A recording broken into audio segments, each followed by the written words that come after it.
So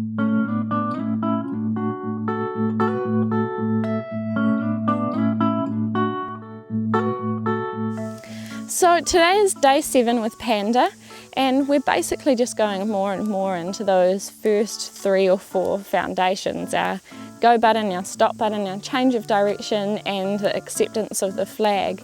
Because until we get those things happening pretty well, there's not much point in carrying on to the next stuff, because otherwise I'll find I'm having to circle back around to the start again.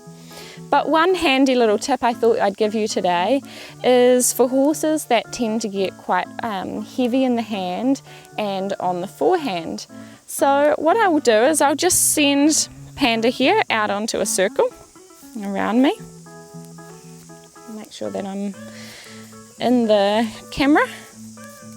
So sending her around me, I've been doing quite a bit of this work so far already because she was tending to get quite heavy in my hand. So right there, she's getting quite heavy. So all I'm going to do is lift my hand up towards her with it and basically ask her for a half hold. I'll keep on asking until she steps up and under, and then I'll send her back forward again. So essentially what I'm doing is I'm putting her in a position that she can't be on the forehand and heavy in my hand. Because if they're heavy in your hand and on the forehand, then that simply means that they're not engaging their hindquarters. And when I ask her for that half halt, she's having to step that hind leg up and underneath her body.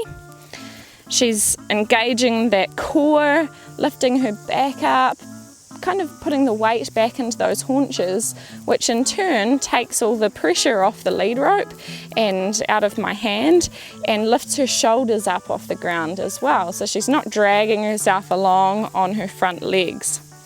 So even if you're riding, there's no point in just holding on to the horse's head all the time, because we know that all that does is create a horse that's dull in its mouth and its aids and just heavy in our hands all the time. So what you can do is start doing some lateral work. If you've taught them the basics of how to move off your leg and how to move their shoulders, then you can start doing things like shoulders in, or you might need to start from the beginning and just teaching them at a halt how to have lateral flexion and how to move off your leg when you put your leg back and on their side. So anyway, I hope those things help. Let me know how you get on.